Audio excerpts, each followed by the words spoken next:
ايه يا ابني ده؟ بصنع فشار، صاحبه لسه عامله جديد، عايزين بقى فكره اعلانيه تكسر بقى الدنيا، بس في حدود 1000 جنيه. وايه اللي في حدود 1000 جنيه؟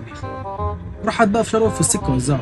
يا عم اسمع مني، الراجل عامل كارد ومديون للدنيا بحالها، وعايزين نساعده نقف جنبه. مفيش الكلام ده. اعتبرها يا عم خدمه لوجه الله، وبعدين المشروع ده لو فشل احتمال يروح فيها. حسبي الله ونعم الوكيل. انت بتعرف الناس دي منين؟ مصالح، علاقات. اسم كيس الفشار بتاعكوا ده ايه؟ ما هو بصراحه محتاجين لي ده كمان اسم. الراجل لو مات انا مش مسؤول، ذنبه في رقبتك. هو ونصيبه بقى. ايه رايك لو قلنا فشار بكار؟ حلو، خش بقى على فكره الاعلان. بص يا سيدي، هتاخد 5 من اصحابك ومعارفك، تمام. ويا ريت يبقى اعمارهم متفاوته شويه. تمام. تاخد عربيتك الجميله، الساعه 9 الصبح هتاخد اول واحد وتلف بيه على محلات المدينه كلها، محل محل وكشك كشك. يخش يعمل بيه ايه بقى؟ اهدى شويه.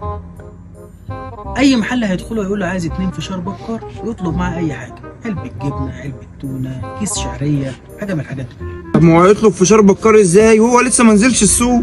ممكن تحط لسانك جوه بقك وتسكت شويه. اهو. صاحب المحل طبعا هيجي يا ابني يقول له مفيش حاجه اسمها فشار بكار، الراجل هيسحب نفسه ويستاذن على اساس انه بيدور في محل تاني. بعد ساعه ونص بالظبط هتاخد صاحبك رقم 2، يدخل يعمل نفسه اللي عمله صاحبك رقم 1، وهكذا لحد اخر واحد من صحابك. كده احنا بقى عملنا ايه؟ الاحتياج قبل العرض. الله ينور عليك. ساعتها بقى تنزل انت بقى بتريلا مليانه محمله فشار بكار وتنزل توزع. بس احنا كده ما صرفناش حاجه. بال1000 جنيه ده بقى بعشي بيه اصحابك. اي خدمه. الراجل طلب 15000 جنيه يا هندسه. موافق؟ امين.